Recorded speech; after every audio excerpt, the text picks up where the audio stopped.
mulai aja nih. Udah berapa? Baru 15, nggak apa-apa lah ya. Selamat pagi semuanya. Ini Danu, Axel, sama Givar bertiga nih maksudnya. Oke lah. Sudah. Kita mulai ya. Biar pada berdatangan dulu. Sekalian mulai. Oke. Oke, mana materinya kita mulai. Eh, kayak kuliah biasa ya, kalau ada pertanyaan boleh langsung nanya ya. Oh, oke, sebentar. Yang ke close. Mana kemarin? Saya buka dulu dokumennya. Jadi kalau ada yang nggak ngerti langsung tanya. Langsung aja. Minggu lalu kalau ada yang masih bingung juga boleh nanya ya. Mana dong? Ini. Sekarang kita masuk ke lesson 2.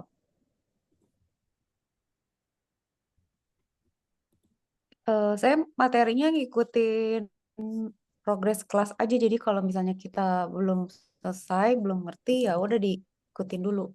Tapi kalau bisa cepet, cepet gitu ya. Kita mulai dulu ya. Nah, mulai nih ada matematik. Didengerin ya kalau walaupun online ya. Bikin catatan ya. Hold on. Oke, gini. Sekarang kita tuh masuk ke matematik. Nah, eh, kita kalau belajar apapun ya, misalnya ada rumus, statistik misalnya, atau kalkulus, atau matematika diskrit lah, apa gitu ya. Kalian coba ambil logik dari rumusnya. Terus cari contoh kasusnya supaya ngerti gitu. Soalnya nanti ilmu tuh sambung menyambung deh. Jadi pasti nanti satu mata kuliah sama mata kuliah yang lain tuh nyambung. Jadi kalau kalian ada yang miss, harus dicari tuh. Ini gue nggak ngerti ini apa yang maksudnya supaya nanti jadi apa eh, pemahamannya tuh lebih dalam gitu. Nah ini sekarang kita ngomongin logaritma ya. Logaritma itu kan sebenarnya kalau rumusnya aja, kalau ngafalinnya aja, itu kan bentuknya begini ya, pasti gini gitu ya. Di mana dia adalah bentuk ini gitu ya. Kalau kita punya bentuk ini tuh berarti basisnya si A ini kan. Berarti sebenarnya ini tuh kalau kita punya persamaan maka cara ngitungnya gimana sih log ini gini. Jadi kalau si A, jadi kayak inverse gitu. Kalian suka bayangin nggak kalau di apa ya? Kalau di elektrometer itu ada dual kayak misalnya atau di persamaan lah.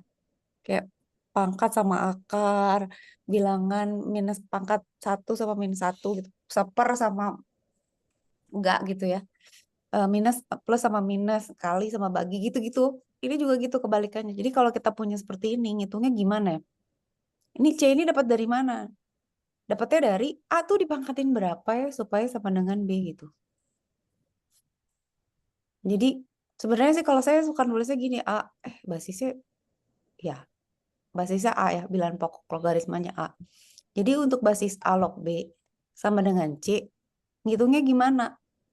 Ngitungnya adalah kalau A tuh dikaliin, A tuh dipangkatin berapa supaya, C-nya harus berapa supaya A dipangkatin C sama dengan B. Gitu ya. Jadi basisnya A, B yang dilogaritmakan, C hasilnya. Nah, kalau misalnya bilangan pokoknya 10 itu biasanya nggak disebut. Jadi kalau saya 10 gitu ya, log itu 2. Itu sama dengan berapa? Berarti kan kayak gini ya. 10 ini berapa nih C-nya gitu. Ini kan berarti apa? Ini A-nya, ini B-nya. Tapi basis 10 kan. Itu berapa supaya hasilnya C gitu. Jadi ini jawabannya berapa? Gitu kan. Misalnya 8 gitu ya. Berarti 3 gitu ya. Pokoknya pangkatnya berapa lah gitu. Oke, kebayangkan? Jadi misalnya ini A-nya basis 10, salah dong, bukan basis 2. Sorry ini kalau basis 2. Kalau basis 10 berarti gimana? Berarti hasilnya A pangkat C itu sama dengan B misalnya. Ini bisa gini nggak? Ya nggak bisa, soalnya nggak segitu. Misalnya Kalau gini 10, itu kalian berapa jawabannya? Ini dong, gini. Itu berarti berapa? 10 pangkat berapa supaya ini itu, supaya hasilnya ini gitu. Berarti 10 pangkat berapa supaya hasilnya ini? Berarti pangkat 2 gitu. Gitu kan? Oke ya, gampang ya. Pokoknya gitu aja, hafalin rumusnya nanti logiknya kita lihat. Ini bakal dipakai nih di logaritma dasar. Jadi kalau kayak gini, itu berarti udah bisa dong. Ini kan berarti basisnya 10 gitu. Ini basisnya 2. Ini basisnya 2. Kalau ini kan tadi berarti berapa? 10 pangkat berapa supaya hasilnya ini? 10 pangkat 2. 2 pangkat berapa supaya hasilnya 16? Berarti hasilnya 4. 2 pangkat berapa supaya hasilnya 8? Berarti hasilnya yang 3 gitu kan? Bisa-bisa ya? Merem ya anak SD. Awas loh kalau nggak. Awas kalau ujian. Salah ngitung kemarin saya lihat di grup. Ih sampai haus kan. Kalian udah pada sarapan belum sih? Sambil makan boleh tapi harus dengerin ya. Asal jangan ditinggalin. Nanti awas kalau saya sampai, yuk lagi beli makan dulu Bu. Beli makan dulu. Kuliahnya sambil makan nggak apa-apa. Jangan ditinggalin beli makan, oke? Nah, eh, ada kemarin tuh saya lihat di grup dosen, masa ngitung, masa ngitung. Ini saya sebenarnya nggak percaya sih ya, tapi nggak tahu ya. Masa ngitung misalnya 1/3 tambah 2/5 misalnya. Misal nih ya, kan jawabnya 3/8 kan gak gitu, gitu maksudnya. Ya kan, nggak ada yang gini kan? Kalau masih kayak gitu harus les sama ChatGPT tiap hari. Nah, di bab ini baru rumus ya, supaya nanti kebayang kenapa pakai logaritma ya. Di bab ini, rumusnya itu kita pakai ini. Jadi kalau saya sebenarnya nulisnya gini ya, biar nggak ribet. Ini A log BN gitu. Itu berarti gimana? N-nya ke depan gitu. Jadi ini N kali log A log B gitu. Terserah deh notasi kalian mau gimana gitu. Nah, kalau kita dapat rumus ini, maka kalau bisa kita punya A log 1/B, itu kan berarti A log apa? B pangkat B1 kan. Berarti kan ininya ke depan kan. Berarti minus log, kok jadi lag ya? Log gitu ya. B, gitu. Bisa ya? Terus kalau kayak gini, misalnya eh kita punya ini nih, mau di mau dibuat misalnya ada persamaannya, mau kita sederhanakan. Misalnya itu bisa jadi gini, misalnya kita punya A log B. Itu sama dengan hmm, sama dengan gitu ya, sama gini nggak cukup tempatnya. Sama dengan C log B dibagi C log A gitu. Jadi bisa gitu ya. A log B itu bisa kita jadiin basisnya tuh C, terus lognya dibagi gitu. Log B sama A. Jadi log B sama A tuh bisa kalau persamaannya kayak gini ya, maksudnya A log B itu bisa jadi si log B sama log A dibagi gitu, tapi basisnya C. Nah, tuh hafalin dulu rumus itu, oke? Nah ya, sekarang standar beberapa standar logaritma. Ini kan tadi yang tadi. Jadi kalau kayak tadi nih ya, kayak tadi kan yang tadi kan barusan ya. Sekarang kita buat misalnya, jadi kan kita punya 2 log 15. Gitu kan. Sama dengan apa?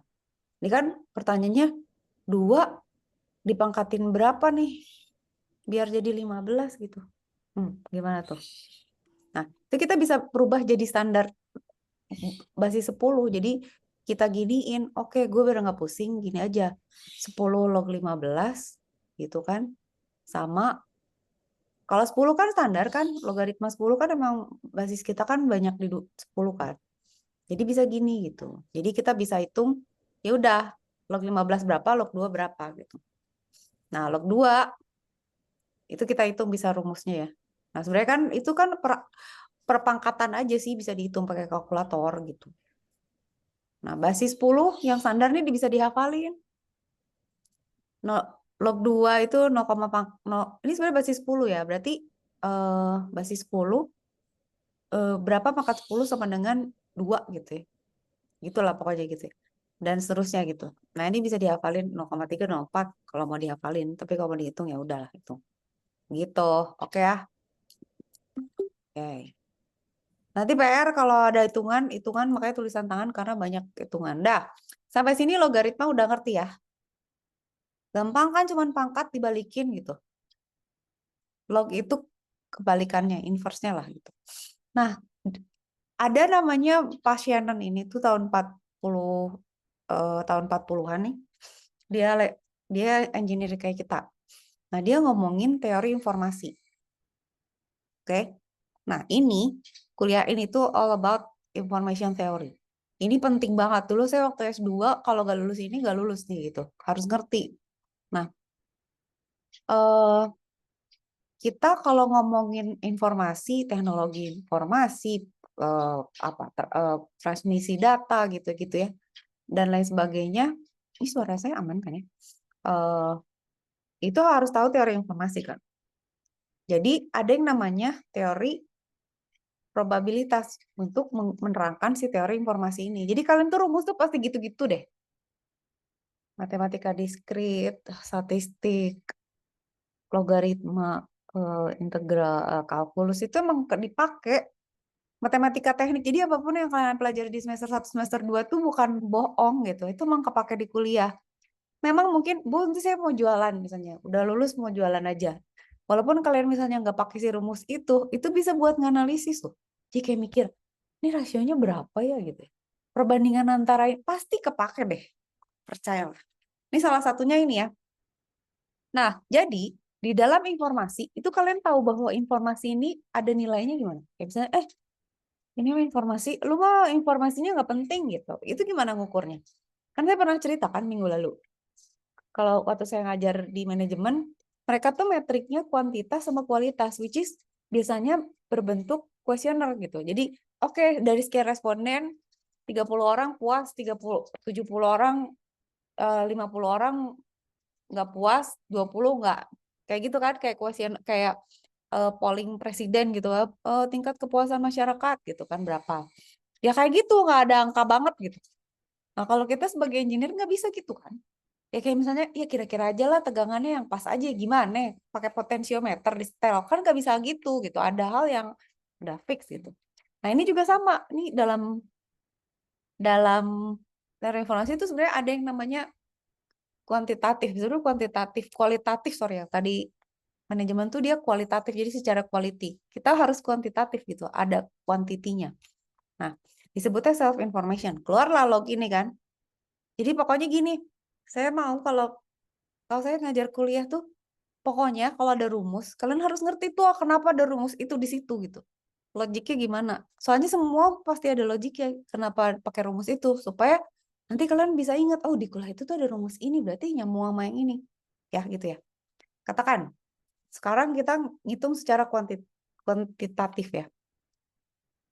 Pakai self information. Even kalau ada suatu kejadian, katakan event A gitu ya. Kejadian tuh bisa apa aja? Hujan, macet, terlambat, eh apa namanya? Event misalnya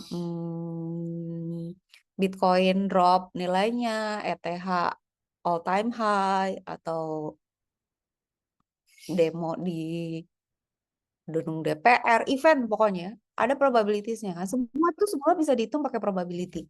Saya pernah ceritakan sebenarnya probabilitas itu sangat bagus, sangat baik ya. Kalau belajar machine learning itu pakai probabilitas, kenapa? Karena si probabilitas itu mencatat kejadian yang sudah terjadi dan dia lihat polanya. Sedangkan machine learning itu atau AI itu dia tuh kan diajarin kan, dia belajar pola dari yang sudah ada atau dari yang data yang diberikan ke dia, walaupun misalnya itu di-generate gitu ya. Nah, probabilitas ini tuh adalah tools yang paling Menurut saya sih simple tapi powerful gitu untuk banyak hal. Nah, di saat ini kita pakai nih si probabilitas. Jadi artinya gini, kita mau mengukur informasi nih. Itu kita bisa tebak, ini apa sih kemungkinan terjadinya tuh kapan gitu. Apa, gimana gitu. Rasionya berapa. Nah, kalau kita mau bilang self information dari suatu event A terjadi. Ini namanya information dari A gitu ya. Itu adalah basis log B per satu peluang kejadian A gitu. Kebayang nggak? Jadi artinya apa? Ini kan tadi udah ya belajar ya kalian ya lihat ya. Ini kan kalau kita turunin jadi B gitu kan, log P A minus 1 kan. Berarti minusnya ke depan kan, jadinya ini kan. Kalau saya lebih suka nulisnya gini. Jadi basis log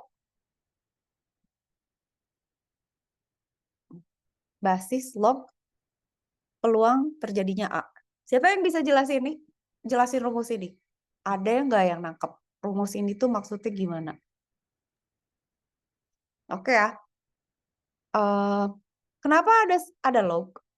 Karena kita mau lihat dari sekian kejadian, dia tuh mau muncul berapa kali. Kenapa ada basis log? Karena kejadiannya ini sama deh, kayak kalian main dadu gitu. Basisnya berapa kalau dadu? 6 kan? Kalau mata uang berapa basisnya? 2. Kalau misalnya simbol misalnya, atau angka deh, angka 10 kan? Nah, ini tuh cara kita melihat, menebak dari si simbol-simbol ini, itu tuh basisnya berapa nih gitu. Kalau simbolnya 2, berarti gue ada kemungkinan, misalnya nih ya, basisnya 2 nih. Informationnya 1010 gitu. Berapa peluang terjadinya suatu data tertentu atau simbol tertentu atau deretan. Nanti kalau deretan dikaliin ya peluangnya. Saya kalau 0 sama 1 peluangnya munculnya 0 sama 1 berapa? Gitu kan? Setengahnya kan kalau dia balance kan. Nah, kenapa ada seper? Karena dari satu kejadian tuh akan ada peluangnya A gitu. Dari kan selalu peluang kejadian tuh kejadian atau enggak gitu ya. Makanya jadi gini, makanya jadi ada minus gitu. Jadi kalian bisa jelasin kenapa self information itu dilihat dari peluang terjadinya suatu event A terhadap simbol yang akan mewakili si informasi itu.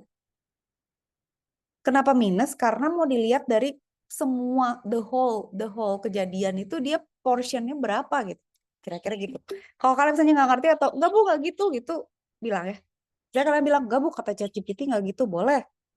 Salah bu jelasinnya boleh nggak apa-apa. Jadi nanti kita bisa discuss gitu. Oke. Dah. Dah ya. Sekarang berarti apa dong satuan informasinya? Taruh. Eh, sebentar ya saya balas ini dulu sebentar ya.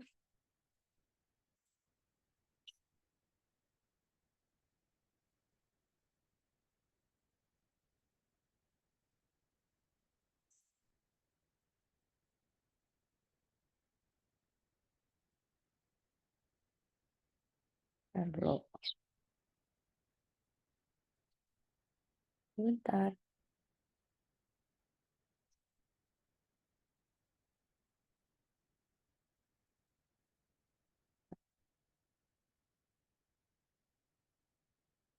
Nah, sekarang satuan informasi apa? Yang tadi kan, yang ini rumusnya sama. Nah, kenapa ada basis log yang tadi saya bilang? Simbolnya ada berapa banyak gitu. Oke? Kalian kemarin belajar yang kita bingung itu yang ada bit, ada byte gitu ya. Nah, kalau kita basisnya 2, berarti satuannya bits. Kalau eksponen, satuannya nuts. Kalau 10, satuannya heartless. Ini hafalin aja, tapi mostly kita pakai bits karena biasanya kan seperti kita ngomong analog digital kemarin, mostly kan pakai bits, pakai biner gitu. Oke, sampai sini oke rumusnya. Dah, sekarang cara kalian menilai suatu informasi kepastian itu gimana? Dari rumus ini kalian bisa lihat kan? Maksudnya gini, tingkat kepastian kalau misalnya udah pasti itu terjadi gitu. Misalnya dia tinggi gitu. Misalnya ini 1 gitu. 1/1. Lognya berapa, B log berapa, supaya dia 1 gitu ya. Terus minus gitu, dilihat. Jadi sebenarnya kan kalau minus itu ya simply seper kan. Maksudnya kalau seper itu kalau tingkat kepastiannya tinggi, jumlah informasinya jadi rendah. Jadi kalian lihat aja deh, ini kan terbalik. Ini kan minus. Berarti harus ada yang kebalik nilainya kan. Jadi kalau eventnya tinggi kemungkinannya, maka tingkat informasinya akan rendah gitu. Pasti kebalik karena seper berbanding terbalik. Gitu aja. Jadi selalu lihat logiknya gitu. Kalau rumusnya gini pasti berbanding terbalik nih gue. Kalau nilainya beda, kenapa sih saya ngomong gini gitu? Karena nanti kalian ngitung pas ujian, pas kuis, itu nanti pas itu tuh bakal ada banyak hitungan. Kalau kalian nggak punya logik ini hasilnya gue harus berapa ya, minus apa jangan, besar atau kecil, nanti salah ngitung gitu. Jadi paling nggak pasti gue dapetnya gini sih, harus kan lebih gede gitu, harus ada gitunya. Jadi kalau salah ngitung tuh tahu. Oke, nah sekarang maksudnya apa? Maksudnya apa sih Bu kalau tingkat sebuah event itu tinggi maka informasi akan rendah? Contoh gini. Oh, contoh ya, misalnya apa? Oh, kalau mau misalnya kalian suka ngerasa nggak bahan baku akan naik pada saat mau ada eventnya, kan bukan lebarannya atau Natalnya atau tahun barunya. Tapi misalnya sembako naik tuh, bahan baku bakal naik gitu. Itu udah selalu dah gitu ya. Atau misalnya setiap ada misalnya setiap kita komplain sesuatu mah ini kok jadi ini bukan ngomongin politik tapi contoh event gitu ya. Saya setiap kita punya komplain mau pemerintah nih misalnya, wah Pertamina ngoplos atau wah koruptor dilepas misal gitu ya. Itu pasti ada event baru tuh, ada berita entah apalah DJ lah apa gitu. Itu event itu tuh bisa dipredikan atau misalnya oke deh kalau habis kayak gini misalnya saham SP 500 gini maka blockchain Bitcoin akan gini, tapi walaupun itu enggak ya, tapi ada gitu yang event tuh yang udah pasti kejadian. Itu berarti nilai informasi atau entropinya tuh rendah gitu.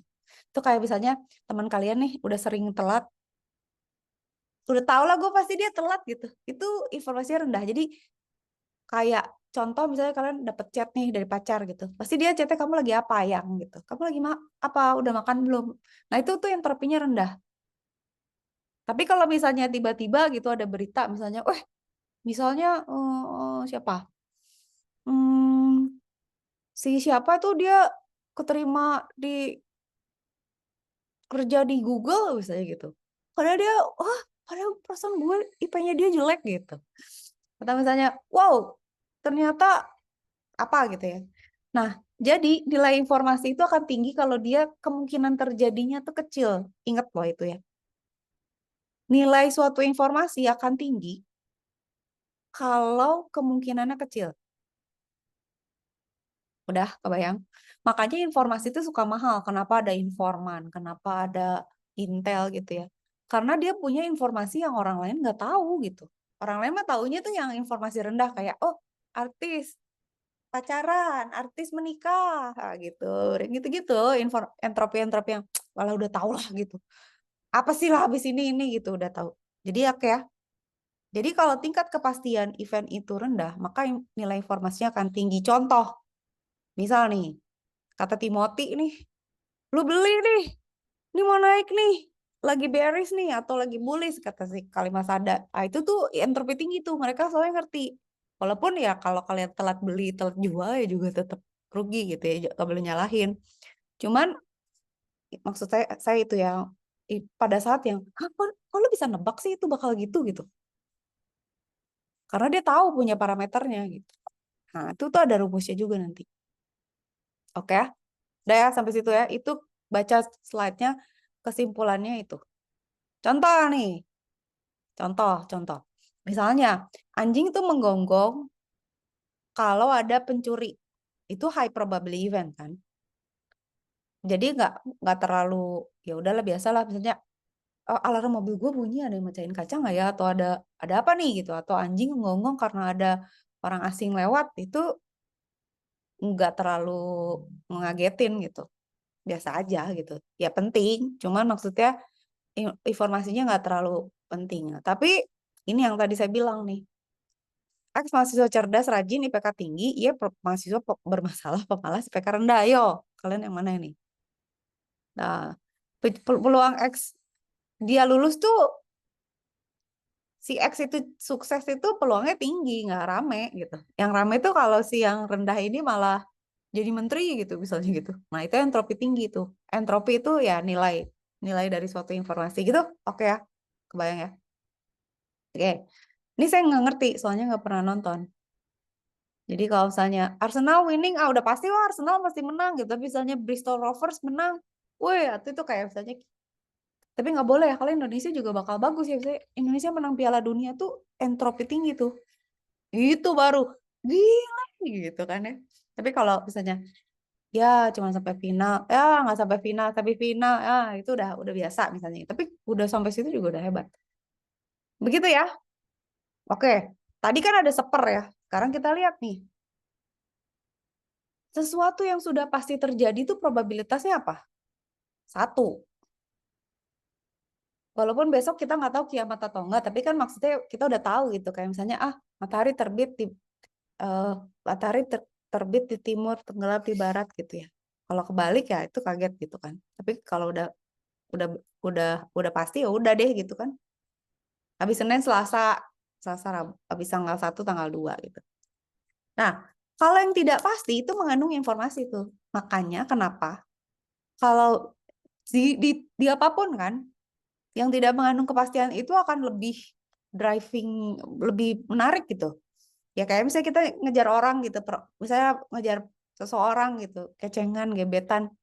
Kalau dia tidak terprediksi gitu ya, misalnya tiba-tiba apa gitu, tuh lebih menarik daripada kebacalah dia pasti gini, dia pasti gitu. Makanya semakin kecil peluang, semakin banyak informasi yang terkandung. Begitu, oke? Nah sekarang, hold on.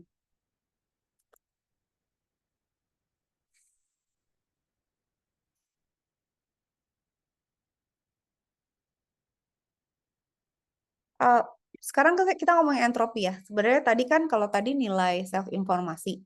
Tadi saya ngomongin entropi ya. Kalau entropi itu adalah rata-rata self information. Jadi kalau tadi kan self information itu cuman satu event tuh berapa ya gitu nilainya. Kalau entropi itu dari sekumpulan event random. Sekarang mulai nih rumusnya nambah nih.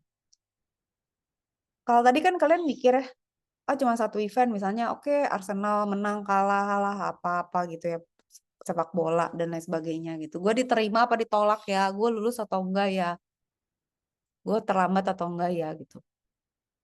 Oke, sekarang tuh sekumpulan. Pada saat kita punya sekumpulan, itu probabilitasnya dikali selalu gitu. Dan eventnya random gitu. Kayak misalnya udah macet, hujan, ada kebakaran gitu misalnya gitu. Pas lagi ada demo buruh misalnya gitu. Itu kan sebenarnya bisa dihitung gitu. Kalau kita punya timeline-nya terus misalnya demo buruh itu biasa tanggal 9 Mei biasa gitu misalnya. Tanggal berapa sih? Tanggal 1 Mei ya. Terus misalnya macet tuh biasanya hari apa jam berapa. Hujan tuh bulan apa kan itu bisa dikaliin probabilitasnya untuk waktu tertentu gitu ya. Ini namanya simbolnya ini khas sekarang. Kenapa ada ini? Kenapa ada sigma? Karena peluang suatu event itu akan dikalikan dengan nilai informasinya dia gitu. Kayak macet itu peluangnya berapa gitu. Terus ini semua loh. Jadi misalnya kalau misalnya ada 3 event ya tiga-tiganya gitu. Jadi peluang macet dikaliin peluang macet dikaliin nilai informasinya dia, I-nya dia, peluang eh, peluang hujan dan seterusnya. Oke, ini kan udah dapet ya.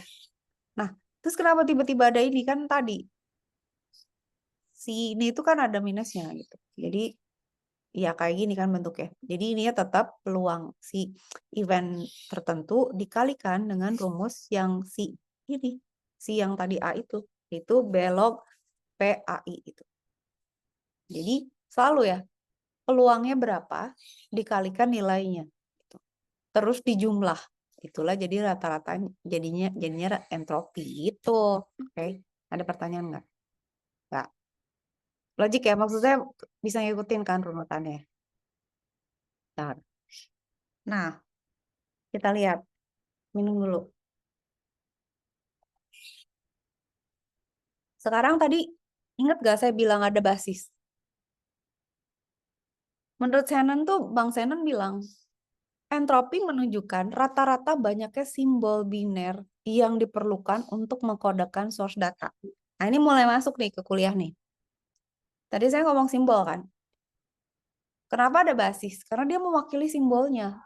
Kita tuh basisnya simbol biner kan. Jadi simbolnya 01. Nah, entropi itu menunjukkan ada berapa banyak simbol sih kalau kita mau mengkodekan suatu source data gitu. Jadi sekarang tuh udah mulai mikir, kan informasi itu kan banyak ya. Kan saya minggu lalu kayaknya udah pernah bilang, kalau kita bisa predik gitu ya, data yang dikirim itu bentuknya kayak gimana, ada polanya, itu kita bisa antisipasi gitu. Antisipasi apakah kecepatan processingnya, atau misalnya mau kita kompres biar ringkas, atau misalnya mau kita periksa ada errornya atau enggak. Gitu. Oke ya. Nah, jika informasi dalam bits, maka satuan entropi adalah bits per sampel or bits per symbol. Jadi, nilai entropi dari sebuah source data adalah kemampuan maksimum kompresi lossless untuk mengkodekan source data tersebut. Kalau ini terlalu mumet adalah gini, saya refresh lagi. Artinya gini, nilai entropi dari suatu source data adalah seberapa banyak simbol yang kita bisa gunakan untuk merepresentasikan suatu source data dengan ringkas gitu. Bayang. Apa sih Bu? Apa sih kode? Belum nih, tapi kalian menangkap dulu kan. Nanti tuh akan ada simbol. Jadi kita akan misalnya kita ngomong suatu informasi itu bakal apapun nih, kayak saya ngomong sekarang pakai suara kan, itu kan nanti di-convert jadi digital kan. Itu kan jadi 0101. Gambar. Kalau kalian misalnya lihat si layar ini, itu juga jadi 0101 gitu. Iya, semuanya kan datanya kayak gitu. Oke, oke. Contoh, sekarang kita punya message, pesan. Simbolnya cuma 4. 4 simbol ya. A1, A2, A3, A4. Jadi misalnya, ya kayak misalnya kalian belajar Morse, itu ada berapa simbol tuh? Kalau alfabet tuh ada berapa simbol? 26. Oke. Kalau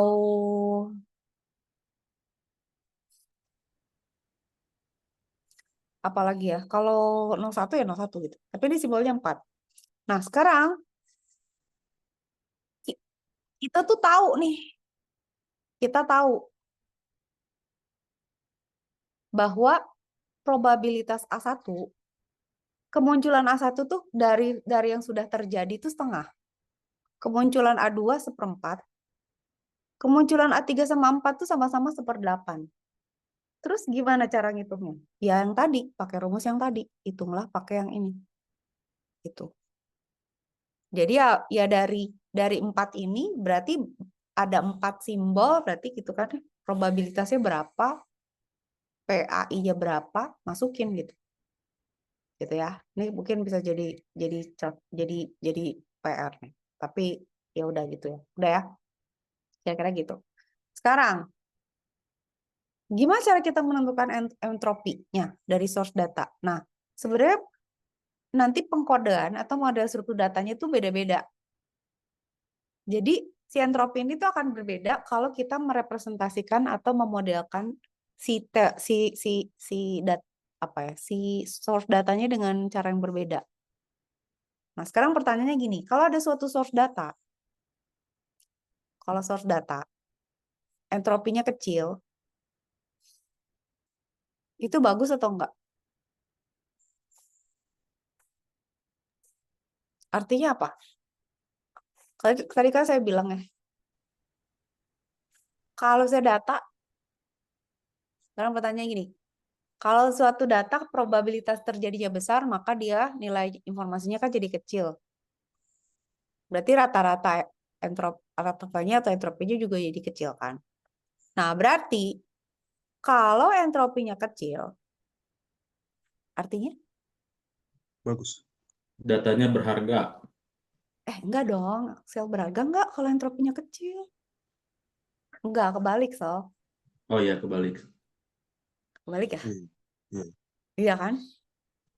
Berarti kalau kecil entropi, jadi ingat aja misalnya gini, nggak ada entropinya nih, males gue gitu. Saya ada teman, gue mau curhat dong bro, lu udah tahu pasti mau putus sama cewek lo. Itu entropinya kecil tuh. Tapi kalau misalnya, bro, gue dapat beasiswa, lu beasiswa, gitu. Entropi besar. Nah, kebayang nggak? So, jadi Kebayang. kalau misalnya nih kecil, berarti tuh datanya tuh berulang Bingung. gitu. Jadi kompresinya tuh bisa maksimum. Karena dia nggak ada yang aneh gitu. Pada suatu source data, kalau misalnya entropinya kecil, itu berarti ada perulangan-perulangan tuh, udah pasti gitu. Kayak misalnya kita diomelin mama saya tuh kalau ngomel gitu pasti. Ini ya itu piring ini cuci udah pasti gitu, udah tahu. Oh ya tiap hari pasti gitu gitu. Nah itu sebenarnya entropinya udah kecil tuh, bisa dikompres gitu, dia ngerti. Oke, hari ini suruh suruh nyuci, suruh nyiram, suruh apa gitu. Gitu ya. Jadi kalau entropinya kecil, berarti dia bisa dikompres artinya. Yang susah tuh kalau semua penting. Itu kayak kalian punya barang deh. Misalnya kalian punya tas 3, sepatu 5, topi 5. Nah, itu entropi kecil tuh. Karena udah barangnya cuma 3, tapi redundant gitu. Nah, itu bisa dikompres. Ya udah, tasnya 2 aja deh, topinya 1, sepatu 2 gitu. Yang lain dibuang aja gitu. Nggak perlu. Nah, itu gitu ya kira-kira ya. Pengertiannya. Nah, sekarang kalau kayak gini gimana? Datanya. Yang kalian lihat ada berapa simbol? 1, 2, 3, 4, 5, 6, 7, 8, 9, 10. Entropi dari data ini gimana? Berarti kan kalian lihat dulu, simbolnya ada berapa nih? Simbol ada 10. Dari simbol ini kalian lihat, kemunculannya berapa? Ya, 1 ada berapa kali gitu. Ini semua datanya ada berapa hitung? 1, 2, 3, 4, 5, 6, 7, 8, 9, 10, 11, 12, 13, 14, 15, 16. 16 ada 16 data. Nah, berarti si 1 ini dia muncul 1 dari 16 kan. Tuh. 2 muncul 2 dari 16 dan seterusnya gitu ya. Kebayang nggak sih?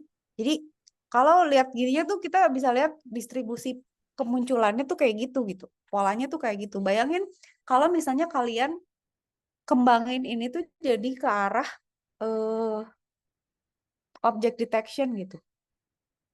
Kayak misalnya streaming data gitu. Atau misalnya attack network gitu. Itu kan kelihatan gitu. Jadi kayak pola datanya. Asal kita lihat di layer yang benar ya. Kayak ini pola pixelnya gini nih. Datanya gini. Gue kemungkinan kayak misalnya misalnya gambar atau video pemandangan gitu sama kemacetan gitu. Itu kan ada source data yang pasti ada polanya gitu. Gitu ya. Nah, cara ngitungnya gimana? Nah, bisa dua cara nih. Tadi kan saya pakai satu pendekatan gitu ya. Karena kita bisa 2 cara. Satu dianggap independen, satu lagi dependent. Independen itu artinya ini kejadian ini tidak berhubungan satu sama lain. Lihat bahwa tadi yang saya bilang kan ada 10 simbol nih. Masukin lah gitu. Masukin semuanya. P1, P6, P7, 1/6 dan seterusnya dapat kayak gini. Dah. Yang jadi berbeda adalah kalau kita misalnya mau pendekatannya adalah saling ini dulu dihitung ya. Ini udah bisa ya. Kita hitung dulu. Berarti rumusnya kan tadi ada 10. Berarti kan 1 sampai 10 simbolnya kan. Berarti P1-nya berapa dikali log 2. Kok log 2 sih? Oh, karena pakai biner ya? Kita ada simbolnya. Iya, jadi simbolnya gini tapi representasinya biner. Makanya dia pakai log 2. Jadi ini nanti log 2 P1-nya itu pakai rumus yang tadi gitu ya. Oke. Nanti kalian hitung jadi PR aja. Kita cocokin hasilnya sama nggak, dikaliin. Dapat? Oke ya. Sekarang kalau nih kalian hitung pakai rumus, kita dapat ini hasilnya. Kenapa bit, Bu? Kan simbol tadi pakai biner kata dia, basisnya. Berarti kalau kita dapat entropinya, kalau kita ya main dadah. Kalau entropinya 3,25, berarti pengkodean yang dilakukan dapat mencapai 3, sekian bit per sampel. Artinya, buat simbol yang kita punya tadi, buat source data itu, kita bisa pakai 3 bit lebih. Nah, tadi kan simbolnya ada 16. 16 dikali 3,25 berapa? Sekitar 52 bit. Gitu, kebayang nggak sih? Nanti kalian hitung detailnya. Saya menjelaskan logiknya ya. Ini kan dihitung biasa nih, hitunglah gitu ya. Cuman kalau kalian lihat hasilnya tuh 3,25 bit. Bu, entropinya nih kita hitung tuh 3,25. Logiknya gimana berarti? Berarti si data ini ada 16 data mengandung 10 simbol. Itu tuh bisa kita representasikan jadi 3 bit biner. Sehingga kalau kita punya representasi 3 bit, lebih lah ya untuk, iya lupa. Ini kan gini, apa namanya, kalau misalnya kita jadiin 3, berarti kan yang munculnya 16 kan. 16 kali 3 kan jadi berapa gitu. Tapi tadi kan 15 sekian gitu, kira-kira gitu. 16 dikali segitu, 50 sekian gitu ya. Ya kan? Oke. Udah 52 bit. Nah, sekarang model kedua. Itu udah ya sampai situ ya. Itu tidak, maksudnya kalau data yang independen tuh berarti semuanya random tuh, nggak saling ngeliat gitu. Kayak misalnya 1 muncul aja, 2 muncul aja, 3 muncul aja gitu. Tapi kalau berhubungan tuh kayak misalnya abis 1 tuh biasanya 2, abis 2 biasanya 3 dan seterusnya gitu. Bisa gitu ya. Oke, dah. Model 2. Sekarang adalah korelasi antar sampel yang bertetangga gitu. Mulai dari sampel pertama yaitu 1. Nih. Berarti kan tetanggaan. Berarti kan kita lihat 1 dulu kan. Nah, kalau misalnya kita ngomong ini merembet nih gitu nilainya. Jadi perkejadian tuh misalnya kayak gini. Ah, ini kalau udah ada hujan nih biasanya macet nih gitu. Kalau udah ada macet nih biasanya banjir, misalnya gitu ya, misalnya gitu. Atau misalnya kebalik, hujan. Ini kalau hujan nih biasanya banjir nih. Kalau udah banjir nih biasanya macet. Kalau udah macet biasanya orang terlambat. Nah, misalnya gitu. Tapi sebenarnya kalau kalian belajar LLM yang buat, ini saya mau cerita sambil ngehubungin sama yang berkaitan ya, supaya nanti kalian, oh ke sana tuh arahnya gitu. Kayak LLM-nya ChatGPT atau Gemini atau AI lah ya. Dia tuh sebenarnya juga lihat korelasi antar data gitu. LLM tuh kayak misalnya kenapa ChatGPT bisa ngoceh gitu atau AI bisa bikin kalimat, itu mereka dikasih sampel kan dari buku, dari Google, dari Red, dari apa ya, repository internet segala macam lah, mereka dikasih tuh, mereka melihat kemunculan kata-kata. Jadi makanya dia kan suka mikir gitu, mikir dulu ya. Yang dia pikirin tuh gini, dia kan melihat nih konteksnya apa, gue suruh ngomong apa, konteksnya misalnya lo ngomongin tentang politik gitu, nanti dia akan lihat secara konteks politik itu keywordsnya itu biasanya apa gitu. Saya habis kata apa muncul apa, habis kata ini muncul apa gitu. Itu tuh merembet. Nah itu contoh dari pemodelan yang kayak gitu, di mana data yang muncul berhubungan satu sama lain. Nah kalau sekarang kita mau lihat ya korelasi, berarti lihat aja selisihnya. Salah satu contoh nih ya, dilihat selisihnya. Nih ya, 1 ke 2 selisihnya 1, 2 ke 3 dan seterusnya. Kalian lihat bahwa selisihnya itu 1 selalu. Jadi artinya apa? Kalau bilangannya tidak mungkin negatif, ini kan kalian bisa lihat ya, dari sini bisa dipola gitu, dan itu bisa jadi kompresi kan. 1 ke 2 misalnya gitu kan, nggak mungkin 1 ke 0, karena nggak ada 0 misalnya. Nah 2 tuh bisa ke 1, bisa ke 3 gitu. 3 bisa ke 2, bisa ke 4. 3 bisa ke 2 atau ke 4, 4 bisa ke 3 atau ke 5 dan seterusnya, tapi selalu selisihnya 1. Tapi dari situ kan kita bisa predik gitu kayak, oh standar deviasinya tuh segitu gitu. Lu nggak mungkin tiba-tiba kayak suhu deh. Suhu misalnya, kecuali misalnya ada meteor jatuh gitu atau tiba-tiba matahari hilang gitu kan nggak mungkin tiba-tiba dari sekarang siang mentering-mentering 30 derajat tiba-tiba jadi -10 gitu kan nggak mungkin, pasti turun sedikit-sedikit gitu atau naik sedikit-sedikit. Kira-kira gitu ya. Oke. Dah. Nah, representasi source data itu bisa kita jadikan begini jadinya. Jadi yang tadi, karena kita memodelkannya bahwa ada korelasi antar satu data dengan satu data yang lain, maka kita bisa bilang X yang sekarang tuh adalah ditambah adalah yang sebelum tadi ditambah residunya. Artinya residunya berapa tuh? 1 ke 2. Nah ini, tapi kan lihat ya, ada minus kan. Ada yang naik 1, ada yang turun 1 gitu. Jadi artinya 1, data ke 1, itu adalah data sebelumnya nggak ada kan, 0, dengan residunya 1. Ya 0 gitu, berarti dia 1. Yang ini sebelumnya 1, bukan ini dong datanya, lihat yang gini dong, sorry. Bukan data yang gini. C1 ini kan sebelumnya 0, residunya 1 gitu ya. Berarti jadi 2. Gitu.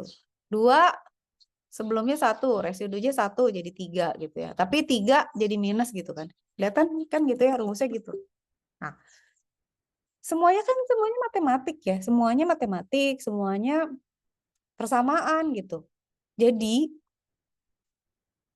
kalau kalian ngomongin model di seluruh alam semesta, pemodelan itu adalah rumus. Rumus-rumus yang bagus adalah rumus yang bisa mewakili banyak, maksudnya dia kayak rumus gravitasi, rumus EMC kuadrat, itu tuh dibilang bagus tuh karena dia works for most of things yang ada di alam semesta gitu ya. Jadi ada juga yang misalnya, wah ini nggak bisa persis gitu, harus dicocokin. Nanti ada iterasinya lah, ada pendekatannya lah gitu ya. Tapi semua tuh rumus. Ini salah satu contoh rumus sederhana. Jadi bisa dihitung kayak gini ya. Nah, entropi itu kita bisa hitung dari sini, jadi rumusnya beda gitu. Jadi gimana Bung hitungnya? Maka dari sini kita jadi ngitungnya beda ya. Untuk P1, 2 simbol. Lihatlah, 1 itu munculnya 13 kali dan -1 munculnya 3 kali dari 16. Jadi artinya apa? Ini, kalau ini kan kita gini ya, simbolnya kan gini aja. Nggak di mode, hanya dihitung langsung aja, pendekatannya langsung kita hitung pakai probability per simbol. Kalau ini kita rubah bentuk datanya jadi kayak gini, representasinya itu kita rubah. Jadi kita convert ini jadi ini. Kebayang? Jadi kita lihat pergerakan itu sama seperti yang saya bilang kayak waktu di kelas deh. Misalnya kita punya satu frame, semuanya putih, tengahnya di titik hitam gitu. Itu kan kita bisa rubah kan representasinya. Nah, ini juga dirubah gitu. Dirubahnya jadi bentuk dari selisihnya. Jadi datanya gini. Jadi yang dihitung tuh P1, jadi simbolnya sekarang cuma 2 gitu, bukan 10 lagi. Jadi P1 segini, P-1 segitu. Nah, kalau kita hitung, entropinya 0,7 bits per sampel. Oke. Nah, kalau kalian lihat, yang ini, kita dapat 3,25 kan. Kalau yang ini kita dapat 0,7. Nah, pertanyaannya bagusan mana? Maunya kita entropi besar atau kecil sih? Kecil ya, Bu. Kenapa Ilyas sama Raditya? Kenapa kecil? Maunya entropi kecil biar apa? Kalau secara gini, sudut pandangnya gini, kalau misalnya kita sebagai kalau kita cari informasi gitu ya, kita pinginnya yang entropinya besar dong. Gue nggak mau dengar berita yang udah sering gitu ya. Tapi kalau untuk kalau untuk Quadcom, pengkodean dan kompresi, kita tuh memang mencari gimana caranya supaya si data ini tuh bisa berulang, terus gue lihat polanya. Nah, pola ini jadi membuat kayak tadi kan predictable kan, cuma satu min satu, ya kan kebayang dari 2 3 apa jadi 10 tiba-tiba dikompres nih jadi cuma satu, cuma 2 simbol. Kok bisa gitu? Sehingga entropinya jadi kecil gitu. Nah, kan tadi kan udah ada tanda ya. Kalau misalnya entropi kecil berarti dia rasio untuk kompresinya bakal tinggi gitu. Karena datanya berulang-ulang Berulang. tuh kayak misalnya kalian main piano tuh. Kalau kalian main piano berapa sih? Ada pipinya 7 oktav kan ya? Terus kalau dia main dari ujung sana sampai ujung sini, kita kan nggak tahu tuh kombinasi musiknya kayak gimana. Tapi kalau dia main cuma 2 nada aja, ting nung ning gitu, cuma 2 nada. Terus itu itu kompresinya lebih mudah tuh untuk suara juga, buat data juga gitu, kebayang? Gitulah kira-kira ya. Oke. Tugas 2, nah ini nanti jadi PR kalian. Tapi nanti saya suruh yang tadi juga buat latihan sama yang ini. Nah, kalau pendekatan ini coba ya saya kasih dulu, saya kasih hint dulu. Kita punya data nih, source data. Kok 3 simbol sih? Kan dia ada 1 2 3. Jadi ya udah, kalian hitung aja. Ini ada 1 2 3 ada berapa data? Munculnya 1 2 3 hitung, udah gitu dihitung kayak tadi aja. 1 muncul berapa kali gitu per kejadian. Oke. Ya. Itu kalau kita pakai 3 simbol. Berarti 1, 2, dan 3. Tapi kita bisa pakai 2 simbol, which is boleh kok. Boleh tahu. Ini tuh kita anggap jadi ini tuh begini simbol. Ini mereka tuh begini gitu. Itu boleh. Bisa aja dikelompokkan kalau memang bisa gitu.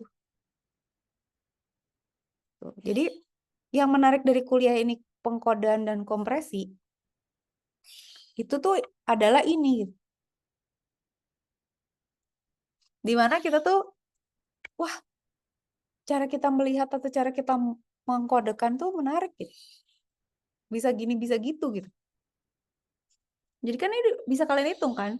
Ya udah kalau kayak gini berarti kan kalian ngitungnya beda kan sama yang tadi. Kalau tadi misalnya ada berapa. Kalau ini kan berarti 1, 2, 3, 4, 5, 6, 7, 8, 9, 10. Oke. Berarti 12 itu muncul 1, 2, 3, 4, 5. 5 per 10. 3 juga 5 per 10. Berarti setengah-setengah kemunculannya gitu. Nah kalian hitung entropi datanya. Kalau sekarang saya suruh nebak. Kira-kira entropinya tinggian mana? Yang ini atau yang ini? Lebih tinggi yang mana? Pertama atau kedua? Kalau tebakan saya sih entropinya bakalan tar dulu. Lebih tinggi yang kedua harusnya. Soalnya dia lebih ringkas ya. Maksudnya dia jadi cuma 2 simbol lah ya daripada 3. Kayak tadi aja logiknya kan yang 10 dia 3,5 loh. Begitu direduce dari 2 dia jadi 0,7 kan. Berarti ini kalau direduce harusnya dia lebih entropi yang ini tuh lebih besar nih harusnya. Ini lebih kecil. Kebalik ya. Ini lebih kecil, ini lebih besar. Gitu. Oke, sampai sini ada pertanyaan dulu nggak? PR ya, gampang ya. Ini mah masih anak SD ya. Oke, PR tinggal ngotret. PR tinggal ngotret. Bisa. Ada yang jual tahu bulat. Tahu bulat. Kita masuk ke sini sekarang.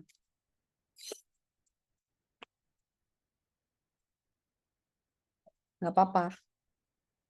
Kan kalau misalnya kita duluan, bisa ngulang yang nggak ngerti. Ya kan? Kalau ada yang kelebihan. Kita mulai view full screen. Oke. Nah, sekarang mulailah kita ngomongin code yang dimaksud di Quadcom ini. Sekarang, tadi kan kita ngomongin simbol ya. Oke. simbol yang muncul tuh mau direpresentasiin jadi biner kan. Kalau tadi kalian lihat ya, misalnya ada simbol A1, A2, A3, 4. Misalnya kita hitung, probabilitas A1-nya tuh 1/4, A2 setengah, dan lain sebagainya. Itu kan kita bisa mengkodekan dia dalam biner kan. Kalau dihitung entropinya tadi berapa? 3,25, artinya kita bisa punya 3 bit untuk setiap simbol. Sehingga nanti kalau kita mau ngasih simbol A1, A2, A3 ini, itu kita 001-nya kayak mana gitu. Itu kayak gini. Gitu caranya. Nah, cara membuat code word ini tuh yang paling menarik nih. Kalau kata saya, kok kepikir sih lu kayak gitu. Tapi prinsipnya gini. Kode yang paling sering muncul, bitnya lebih pendek. Itu kan smart move sebenarnya. For some case gitu ya. Jadi kayak, kayaknya huruf ini sering muncul. Simbolnya yang kecil aja, yang pendek gitu. Karena kalau simbolnya panjang kan semua jadi panjang gitu aja sih sebenarnya gitu. Ya. Nah, kalau kita punya simbol misalnya oke, A1 tuh 0, A2 01, A3 11. Nah, berarti kan ini kita di sini punya kayak gini ya, misalnya 11 tuh berarti A3. 0 itu A1, 0 A1 lagi, 01 A2, 01 A2, 11 A3, 01 A2 gitu. Ini code words ya. 7 code words kayak gini gitu. Jadi ini kan sebenarnya kita bisa lihat dari, nah cara kita merangkai juga tuh penting loh, karena bisa terjadi kesalahan gitu. Ini misalnya ini apa? Ini A1 kan, karena nggak mungkin kan 00 nggak ada, berarti ini juga 1, 00 nggak ada, A1 lagi, ini 01 ada nih berdua ya, ini A2, ini 01 ada lagi nih, ini A2 lagi, 11 ada nggak? Ada, ini A3, ini A2 lagi. Jadi 1, 2, 3, 4, 5, 6, 7 ya. 7 code words ya. Oke. Tapi kan nanti yang kalian pelajari itu, kalian bikin code words-nya nanti. Dia harus bisa gitu. Kenapa gitu? Kenapa enggak? Oke. Nah, sekarang berdasarkan panjang kodenya ada 2. Ada yang fixed length, ada yang variable. Jadi ada yang kodenya tuh sama panjangnya semua, ada yang beda-beda. Nah, setiap simbol atau karakter, apa sih Bu? Yang tadi yang 1 A2 atau A B C D E F G atau angka itu akan, kalau fixed length itu akan direpresentasikan dengan panjang code word yang sama. Kayak ASCII. ASCII itu 8 bit kan. Yang kita kemarin bahas kan. Bahkan kalau warna pun pixel per pixel kan 8 bit gitu ya. Ya ASCII itu gitu ya. Jadi kalau misalnya ada pesan teksnya sekian dikaliin 8 bit selalu kayak kemarin. Itu fixed length. Nah, biasanya kalau kompresi itu nggak pakai fixed length code. Karena dia terbatas jadi kompresinya gitu.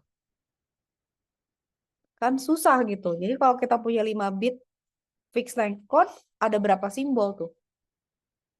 5 bit tuh berarti kalau 8 bit kan 2 pangkat 8. Kalau 5 berarti 2 pangkat 5 gitu. Yang bisa di 24, 8, 16, 32, 64. 32 ya? Iya cuma 32. Simbolnya cuma 32 gitu. Terlalu sedikit. Gitu ya, oke. Jadi fixed length itu kurang bisa dikompresi karena dia ya gitu, apa namanya sih, udah terlalu nggak ada banyak redundan yang bisa kita potong gitu. Nah, kalau kita punya code words yang panjangnya beda-beda, itu kita bisa mainin di yang sering muncul code word-nya pendek, yang jarang muncul bolehlah pakai code word-nya panjang. Jadi bisa beda-beda gitu. Sehingga nanti ada rata-ratanya gitu. Jadi rata-rata dari semua kode itu rata-rata panjangnya berapa gitu. Tinggal dihitung aja kan, di rata-rata ini jumlahin. Udah ya, ini encode sama decode tuh sama aja. Tapi kalau kita ngedecode-nya jelek, nge-encode-nya jelek, ngedecode-nya berantakan nanti. Kalau kayak tadi kan misalnya ya, kayak gini. Maksudnya apa sih, Bu? Gini loh, kayak misalnya kalian sekarang kan misalnya punya gini ya, ada 0. Misalnya ini 00 gitu. Misal ya, ini 01. Ini bingung nih pasti. Ini tuh 0 tuh ini A1 apa A2 gitu. Gue pusing gitu. Saya ini lebih gila lagi misalnya ini 000 gitu. Halah, ini A1, A2 apa 3 nih gitu. Bingung gitu, ngerti? Jadi sequencing-nya juga penting gitu untuk kita nge-encode. Karena kalau sequence-nya ngaco, decode-nya mumet. Karena jadi ketukar gitu. Paham ya? Oke. Nah, sekarang gimana dong cara panduan atau acuannya gimana gitu? Harus unik gitu. 1, code word-nya harus unik untuk setiap simbol. 2, tidak membingungkan. 2, tidak membingungkan kan? 3, cepat. 4, average length-nya kecil. Apa average length? Ini. Jadi artinya, kalian kalau misalnya punya simbol panjang-panjang kan ribet ya. Kayak misalnya gini, kalian pakai bahasa isyarat nih. Kan ada bahasa isyarat per huruf atau per kata gitu ya. Bayangin kalau misalnya setiap kata atau huruf tuh gesturnya banyak gitu. Kayak nari gitu kan. Orang yang melihatin juga, orang ngomong apa ya gitu kan. Kayak orang ngomong muter gitu. Ini juga gitu. Jadi kalau saya simbolnya ringkas, average length-nya tuh kecil gitu. Jadi sesimpel mungkin. Itu yang tadi saya bilang. Bahwa gimana caranya kita memikirkan suatu simbol atau kode yang bisa seringkas mungkin mewakili data source yang kita punya gitu. Loh, data source yang kita punya gimana Bu maksudnya? Ya, data source bisa macam-macam kan. Bisa misalnya network traffic yang data yang kita kirim, bisa gambar, bisa suara. Berarti beda-beda dong, Bu. Beda-beda gitu. Jadi emang harus disesuaikan sama si datanya. Makanya kompresinya beda. Makanya kenapa kompresi ada jenisnya kan? Ada versinya, ada jenisnya, ada algoritma yang berbeda. Itu karena disesuaikan sama source code-nya. Kayak kalian misalnya gini deh. Saya mau ngirim frozen food gitu. Packing frozen food sama packing perangkat elektronik kan beda gitu. Kan? Gitu aja kira-kira. Oke ya. Contoh. Sekarang, loh kok ini udah ya? Oh ini. Kita punya message 4 simbol yang tadi. Yang tadi nih. Entropi artinya apa nih? Itu kan tadi yang saya bilang. Entropi rendah berarti dia rata-rata kemunculannya gitulah bisa kita tebak. Tapi kompresinya bisa tinggi. Entropi tinggi itu berarti datanya tuh sangat volatile gitu. Ya kayak Bitcoin deh gitu. Susah ditebak gitu. Wow, untung. Wow, bangkrut. Oh, untung. Oh, bangkrut lagi gitu ya. Ya kayak gitu, volatile gitu ya. Artinya nggak bisa dikompres tuh entropinya, datanya gitu. Karena dia unpredictable. Katakan misalnya, oke. Sekarang kalian lihat ya. Kita kan punya 4 simbol dengan probabilitas ini ya. A1,5, A2/4, A3/4/8. Pengkodean yang satu begini. A1 0, A2 0, A3 1 dan seterusnya. Kok ini kan kalian bisa lihat ya, ini ada yang aneh gitu. Ini A1 sama A2 sama nih, gila nih gitu kan. Nah, ini 01 001. Mumet nggak nih? Kalau saya pikir kayaknya 0 sama 00 bakal mumet nih. 1 sama 11 bakal problem nih gitu kan. Terus kalian lihat di sini. 0 01. 01 bisa 011 bisa 0111. Ini juga mumet nih harusnya gitu ya. Tapi kalau yang ini dan ini juga yang ketiga nih panjang amat gitu, ada 4 bit ya. Orang lain cuma sampai 3.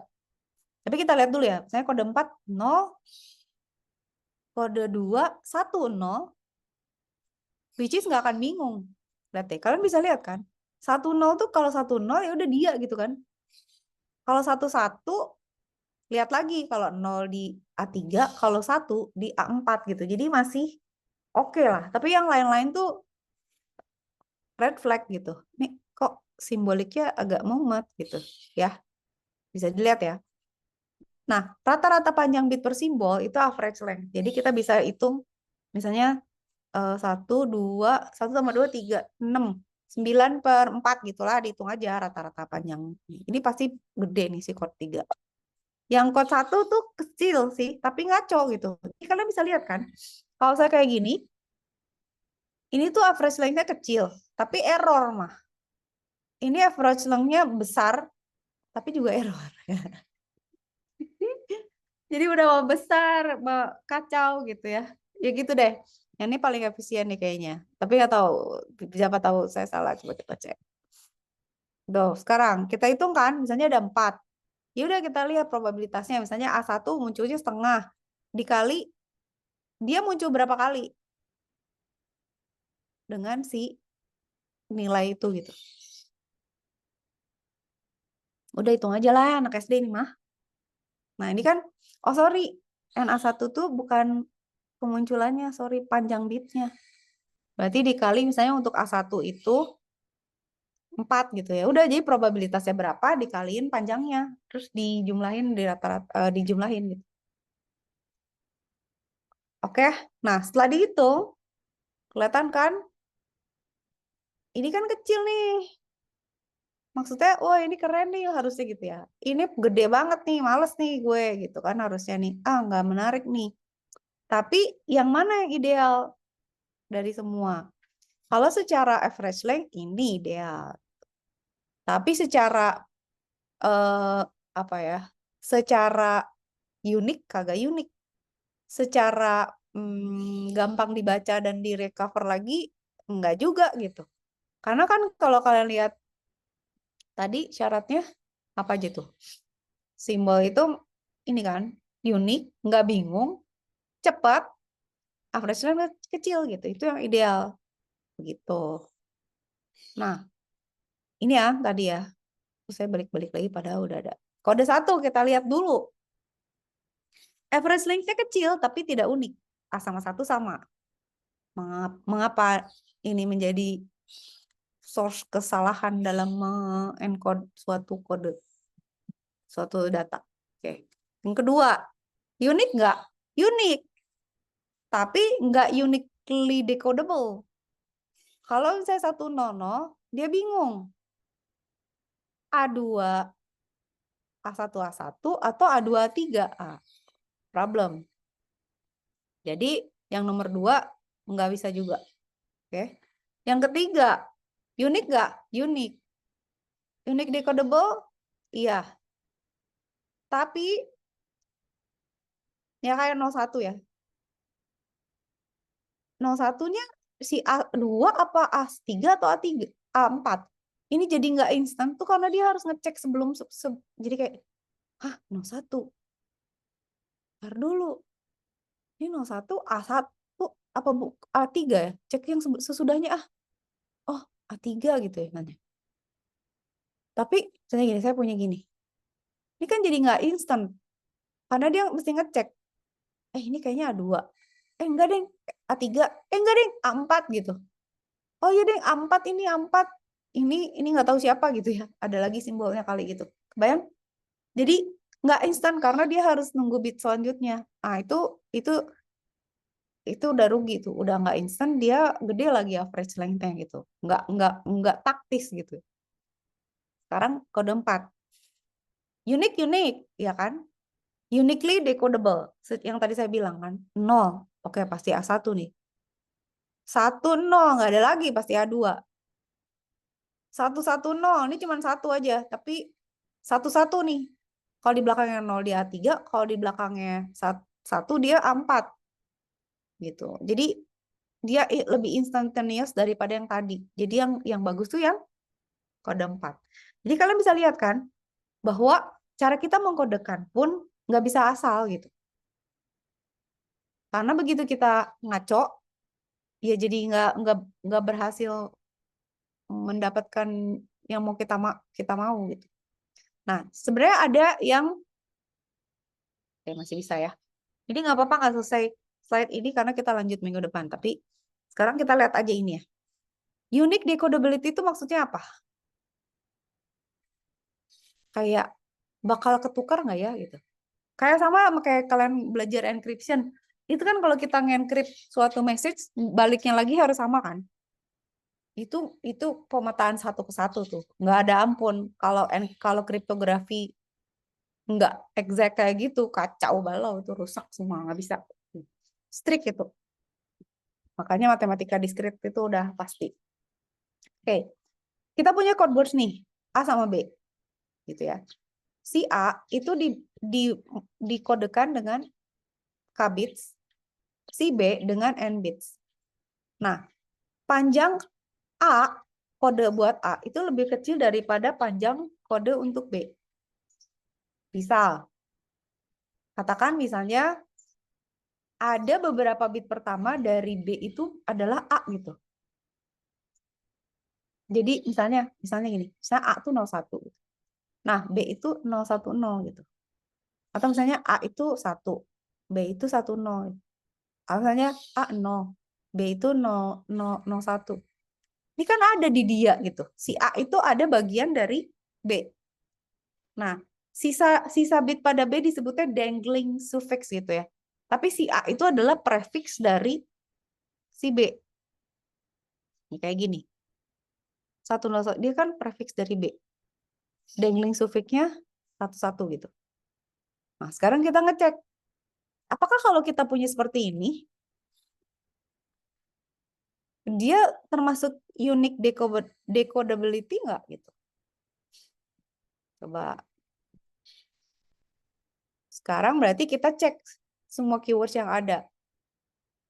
Berarti kalau ada yang jadi prefix, dangling suffixnya dicatat, cek lagi, masih ada prefixnya nggak? Pokoknya, kalau misalnya dangling suffixnya ada code word lain, berarti itu nggak unik. Tapi kalau tidak terjadi kondisi satu dan tidak ada, jadi nggak ada lagi. Jadi setelah diambil prefixnya ada dangling unix kan, dangling suffix kan. Kalau misalnya dia berulang tuh berarti nggak unik tuh. Tapi kalau nggak berulang berarti unique decodability. Contoh, sekarang kita lihat kode 5, kode 6. Mana yang uniquely decodable? Ya kayak ini kan sufiksnya dia kan, ini kan sufiks ya. Ini juga, ini juga gitu kan. Tapi ada berulang nggak gitu? Nanti kan berarti kan ini kan dangling sufiks ya kan. Nah, si dangling sufiks ini ada jadi sufiks orang lain nggak gitu? Ini ada nih 1 gitu. Sama 1 juga. Nah, terus nanti berikutnya dia ada bagian dari si dangling sufiks itu ada kayak ini nih. Dangling sufiks itu ada prefix dari tempat lain nggak gitu. Jadi kita selalu ngelihat karena apa? Kalau ekornya itu jadi kepala orang lain tuh jadi bingung. Gitu aja prinsipnya. Pada saat kita menyimbolkan, terus kepala dia itu ada di kepala orang gitu. Itu bingung tuh gitu. Jadi ekornya dia jadi kepala orang, itu bingung. Berarti kita lihat ya. Kode 5 kan 0001. Berdasarkan unique decodability test. Unique decodable, contoh sampelnya gini. Bisa nggak nih? 0. Oke ya. Contoh sampel ya. Tes. 0 berarti siapa? Nah, yang pertama. Itu berarti A1 ya. A1 apa A2 nih? Di awal aja udah, oh my God gitu kan ya. Ini bisa A1, A2, terus A3, bisa, ini dari 0 ya? A1 ya. Bisa A1, A2, enggak dong. Bisa A1, A3, A3, A3, A3, A3, atau A1. Ya gitu ya, pokoknya berarti kita harus ngecek sampai belakang gitu. Misalnya gini, ini berarti siapa gitu. Tunggu. Ini kalau saya kita ngecek begini, bagaimana? Ini berarti A2, A3, ini A3, ini A3, ini A3, ini A3. Ini berarti ini siapa? Ini A2 kan gitu. Yang lain A3. Tapi nggak instan kan, harus dihitung-hitung dulu gitu loh. Jadi ya kayak gimana ya kalau harus dideret-deretin dulu, harus nunggu yang berikutnya dulu, nggak instan gitu, nggak bisa ngambil langsung jadi gitu. Kalau dicek-cek lagi, nah itu berarti dia apakah dia unique decodable? Yang jelas dia tidak instant instantaneous decodable. Oke. Nah, kalau yang ini gimana? Berdasarkan unique decodable. Yang tadi ya, ini unik nih kata dia, yang ini. 00, 01, 11 tuh unik. Kalau ini not unique nih, 01, 0, 01, 10. Contoh sampel. Nih kayak gini nih. Ini tuh bingung banget nih, karena di sini kita nggak tahu ini tuh si ini, gitu. Atau si ini, gitu. Tetap nggak bisa, gitu. Jadi kode 6 ini tidak uniquely decodable. Kalau misalnya, pokoknya kalau dia masih merembet ke bagian yang orang lain terus jadi bingung, itu tidak unik. Contohnya yang tadi saya balikin dulu ya. Kalian coba lihat. Nah ini, kita punya list selalu gitu ya. Jadi kalau dia jadi kepala, kalau ekor orang jadi kepala yang lain, maka si ekor yang lainnya itu dimasukin ke list. Nah, kalau si dangling suffix itu juga jadi prefix untuk yang, jadi gitu ya, kalau ekor kepala nyambung tuh jadi udah pasti nggak unik karena berembet dan udah pasti bingung gitu. Gitu aja sih, sebenarnya simple aja gitu. Oke ya. Sekarang terus. Oke. Sekarang kayaknya itu dulu. Dah itu dulu. Nanti PR saya kasih dari sini-sini aja PR-nya. Saya mau nunjukin dulu ini ya, terus kita absen ya. Saya janji kan minggu lalu nunjukin ke kalian kan. Oke, saya mau nunjukin ini. Aduh, nggak bisa digedein. Bisa. Oke, nih ya. Kita ngomongin kompresi kan. Nah, di dalam AI, atau machine learning itu ada yang namanya K-means. K-means itu adalah, kalian boleh carilah, GPT. Tapi intinya, K-means itu artinya K itu adalah mau berapa N gitu ya, mau berapa cluster gitu. Means itu rata-rata. Jadi ini tuh metode clustering. Cara kerjanya gampang banget, ngitungnya cuma pakai jarak. Jadi kayak Euclidean distance gitu. Jadi kayak misalnya kalian, kalau ini kan data acak ya. Saya kalian punya data. Ntar dulu, sabar. I have to.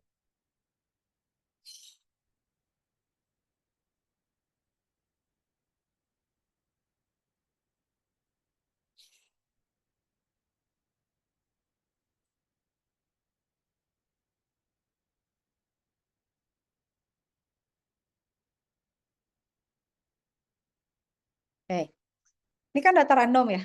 Tapi kan kalau kita secara kasat mata kan bisa lihat ya, ini tuh ada 3 cluster gitu. Ada 4 cluster, ada 4 circle. Kalian taunya dari mana? Itu Bu, pada ngumpul gitu, ya kan? Tapi kalau misalnya matematik atau machine learning, taunya gimana? Dari jarak kan? Dia kan cari jarak. Dia yang saling berdekatan siapa aja. Cara nyarinya gimana? Ya pakai sumbu koordinat aja gitu. X-Y-nya deket atau enggak gitu kan? Make sense nggak buat kalian? Jadi ada 4 ya. Jadi 4 klaster. Sebenarnya kita bisa nyuruh dia belajar, jadiin 2 klaster aja gitu. Maaf. Kalau jadi 2 klaster berarti bisa jadi begini gitu. Bisa jadi, ya bisa jadi gitu ya. Apalagi sih? Atau misalnya mau jadi 3 gitu. Bisa juga 3 gitu. Pokoknya berdasarkan jarak aja gitu. Kebayang nggak? Cuman gitu aja. Semua tuh cuman ngitung iterasi, hitung bagi kali, gitu-gitu ah. Dah. Sekarang saya mau ngomongin kompresi. Bisa nggak sih kita bikin kompresi pakai clustering? Bisa kan? Kayak ini kan kalau misalnya di K-means, itu dia akan mencari yang namanya kita cari yang namanya apa namanya senternya gitu ya, apa ya istilahnya, kayak kalau kalian belajar fisika kan ada titik berat tuh, pusatnya di mana sih, pusat masanya di mana. Nah, kita tuh akan dapat titik-titik ini dari hasil perhitungan posisi mana yang paling deket sama si cluster itu gitu. Jadi kayak misalnya kalian mau nyari ya, gue mau naruh Indomaret nih di suatu populasi gitu, baiknya di mana? Nah itu tuh kalian hitung jarak dari si Indomaret itu ke setiap rumah yang ada, lalu dirata-ratain, kita geser, hitung lagi tuh, cari posisi di mana jarak ke semua rumah tuh paling deket. Ngerti nggak poinnya? Jadi si sentroid ini disebut sentroid ya, adalah titik tengah di mana dia adalah pusat massa, pusat keramaian, di mana dia dekat sama semua titik. Jadi ini kemarin saya baru lihat di TikTok tuh ada teori kenapa Indomaret sama Alfamart tuh deketan gitu. Karena mereka tuh mencari range yang sama gitu. Jadi kayak kalau misalnya jauhan nih, mereka memang bisa punya clustering sendiri gitu ya. Tapi kalau mau ngerebut market orang, kita harus deket di sentroidnya dia gitu. Supaya pelanggannya dia semua beli ke kita juga, ngerti nggak? Makanya Alfamart sama Indomaret suka deketan kan. Karena mereka tuh sebenarnya rebutan market. Kalau misalnya yang satu di sana kan yang deket ke sana, yang deket ke sini. Tapi misalnya di sini, lebih ramai di sini. Ya yang di sana kan pasti pengen nempel. Anjir gue, misalnya ini Indomaret nih. Ini Alfamart nih. Gue cuma dapat segini, nggak mau gue. Terus dia nggak deket-deket kan. Akhirnya kan jadi sebelahan, ya nggak sih? Bener nggak? Jadi ya udah mereka pasar rebutan gitu. Ini dalam konteks Indomaret lah ya. Udah ya kebayangkan prinsipnya adalah mengelompokkan. Oke. Sekarang kalau kita misalnya mau mengelompokkan, itu bisa macam-macam implementasinya. Tapi saya mau nunjukin ini yang agak susah nih kalau kayak gini ya. Kita nanti harus pakai 3 dimensi. Sekarang saya mau nunjukin yang kata saya nih kayak gambar nih ya. Itu dia bisa mengenali dari klasternya kan. Bisa diklasterisasi. Tapi yang saya mau nunjukin adalah ini gitu. Nih. Ini gambar ini. Aduh, susah gede. Oke, harus saya ini dulu. Kalian lihat gambar ini kan? Itu seperti yang saya ceritain ke kalian gitu. Dia itu gambar JPG RGB 427 kali 640 gitu. Jadi dia punya red, green, blue dengan integer 0 sampai berarti 256 2/8 berarti kan ya. Kalian kalian aja ya ada berapa. Ini kalau mau saya kompres gimana caranya? Bisa pakai clustering. Clustering itu gimana? Ya di cluster aja gitu, warna yang mirip digabung, di merger gitu. Ingat nggak saya pernah bilang? Kita tuh cuma bisa ngebedain warna 1 juta. Kalau kita dikasih 16 juta warna, lihat nggak? Kagak gitu.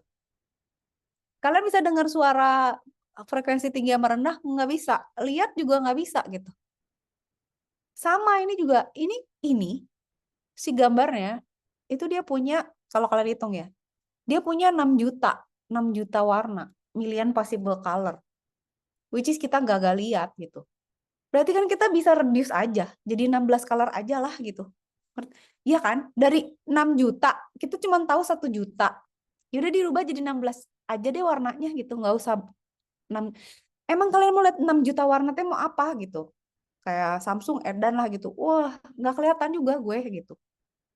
Ya, ini kayak kemarin saya yang buat apa? Buat X-ray itu dari sekian berapa kali sekian saya jadi 16 kali 16 tau bisa gitu. Nah, ini juga bisa. Liatin. Apakah Anda merasa berbeda? Beda nggak? Beda, Bu. Kita kan nggak buta. Tapi banget nggak? Enggak. Itu dari 16 juta warna, jadi cuma 16 warna. Ini tuh kompresi gitu. Dan ini nge-save berapa banyak. Dan ini pakai AI, jadi maksudnya di cluster aja. Jadi yang kayak tadi di gambar ini kalau lo mirip, udah lo bareng aja gitu. Kayak coklat muda, ya udah gabungin. Jadi gini,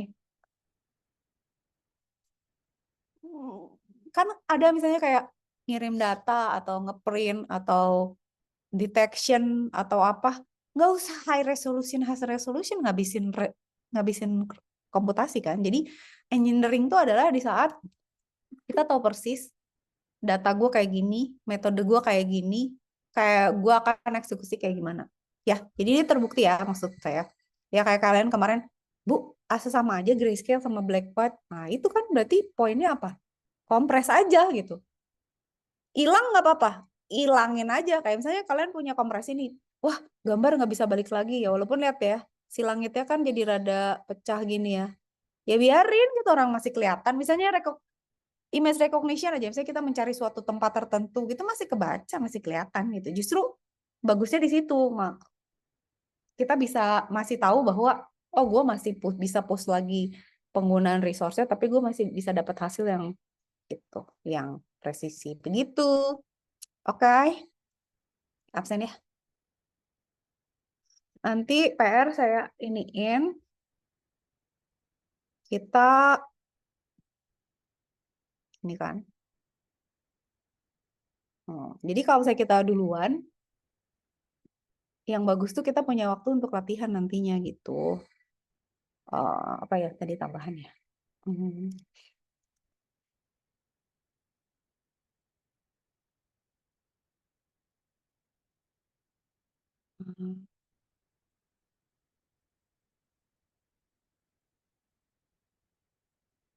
Nanti tuh akan ada kuis-kuis ya di pertemuan keberapa. Soalnya emang harus ada. Absen dulu, tunggu. Kenapa sih dikit banget sih? Oh, ada yang merger ya? Oke. Absen dulu, absen. Mama. Gini sih. Tunggu, sebentar. Chat hilang ya?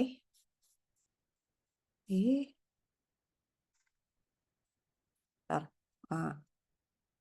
Nah. Oke. Dan Nurholis? Hadir, Bu. Oke, dan Nurholis ada. Raffi Abirama. Hadir, Bu. Raffi, oke siap gerak. Denny mana? Hadir. Denny. Zoltan tadi saya lihat deh, Zoltan. Ada, Oh, Bu. ya. Zoltan semangat. Irfan Reska. Hadir, Bu. Oke. Salsabila. Emang segini ya dikit ya? Salsabila. Salsa Hadir, nggak ada. Bu. Ada, Bu. Sip. Faris ada deh tadi lihat datang awal deh. Iya, Faris. Muhammad Hamdi. Ada, Bu. Oke, siap. Raditya Satria Pratama. Hadir, Oh, Bu.